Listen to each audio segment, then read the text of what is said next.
Good morning friends, welcome to my YouTube channel learning with चेतना।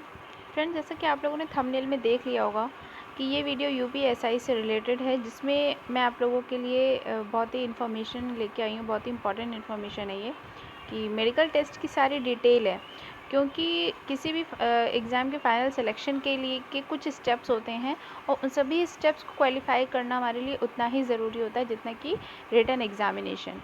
और ये जो test है वो कुछ ज़्यादा ही इम्पोर्टेंस इनकी इसलिए भी बढ़ जाती है क्योंकि रिटन एग्ज़ाम क्वालिफाई करने के बाद एक उम्मीद सी बढ़ जाती है, एक होप हो जाता है कि अब हमारा फाइनल सिलेक्शन हो ही जाएगा इसमें। और ज्वाइनिंग को लेके थोड़ी सी उम्मीद बढ़ने लगती है। बट अगर मेडिकल टेस्ट की डिटेल हमें नहीं पता होगी और हमें उस वहाँ से अगर वापस आना पड़ता है तो बहुत दुख होता है, बहुत ज़्यादा निराशा होती है। इसलिए हम लोगों को सभी प्रोसेस के बारे में पूरी तरीके से जान लेना चाहिए और उसके हिसाब से हमें तैयारी करनी चाहिए। तो आज इस वीडियो में मैं आप लोगों के लिए यूपीएसआई पुलिस की जो भी वैकेंसीज़ है, जिसके भी फॉर्म भरे जा रहे हैं, उनकी मेडिकल टेस्ट की सारी डिटेल में लेके आई हूँ। और इस वीडियो में हम ये देखेंगे कि मेडिकल टेस्ट का क्राइटेरिया क्या है, क्या क्या रिक्वायरमेंट है उसकी। तो अगर आप उस रिक्वायरमेंट को पूरी कर रहे हैं तो ही इन फॉर्म को आप लोग फिल कर सकते हैं। तो चलिए देखते हैं।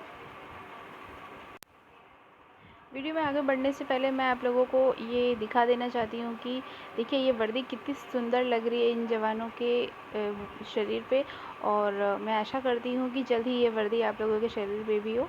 इसलिए आप लोग पूरी तरीके से तैयारी कीजिए, पूरा डेडिकेट होके कीजिए और इनमें से कहीं ना कहीं आप भी होंगे। तो चलिए अब हम जानते हैं कि मेडिकल एग्ज़ाम में जो टेस्ट होते हैं उनका क्या क्राइटेरिया है, क्या सब प्रोसेस है, सब कुछ हम देखते हैं इस वीडियो के तहत।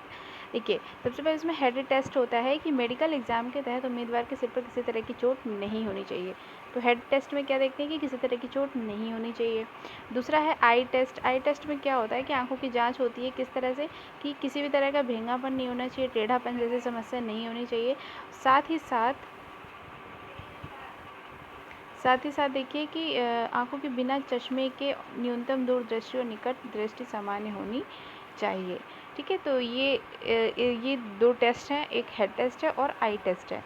तो जिनको भी ये प्रॉब्लम है भेंगापन जैसे, टेढ़ापन जैसी, तो आप लोग कोशिश कीजिए कि इन समस्याओं को मेडिकल टेस्ट से पहले ही दूर किया जा सके। और जिनके जो बहुत ज़्यादा सीरियस प्रॉब्लम है जिनको इस तरह की, तो वो ये फॉर्म ना ही भरे तो ज़्यादा अच्छा है।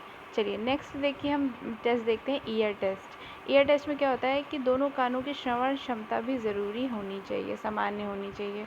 ठीक है, नोज़ टेस्ट में क्या होता है कि नाक में किसी भी प्रकार की बीमारी नहीं होनी चाहिए। जैसे बहुत लोगों को प्रॉब्लम हो जाती है, नाक की हड्डी बढ़ जाती है या हड्डी टेढ़ी होती है या डीएनएस वगैरह की होती है प्रॉब्लम, साइनस वगैरह की होती है, तो ये सारी चीज़ें नहीं होनी चाहिए। डीएनएस के बारे में मैं बता दूँ, जैसे डेविएट नेज़ल सिस्टम होता है, तो ये नाक की कुछ प्रॉब्लम होती है। ठीक है, तो ये सारी चीज़ें नहीं होनी चाहिए। तो मैं आशा करती हूँ कि आप लोगों को मेडिकल टेस्ट की सारी इन्फॉर्मेशन मिल चुकी है और आशा करती हूँ कि आने वाली जो वैकेंसीज़ हैं, आने वाले जो एग्ज़ाम्स हैं, उसके लिए आप लोग बहुत अच्छे से प्रिपेयर करेंगे।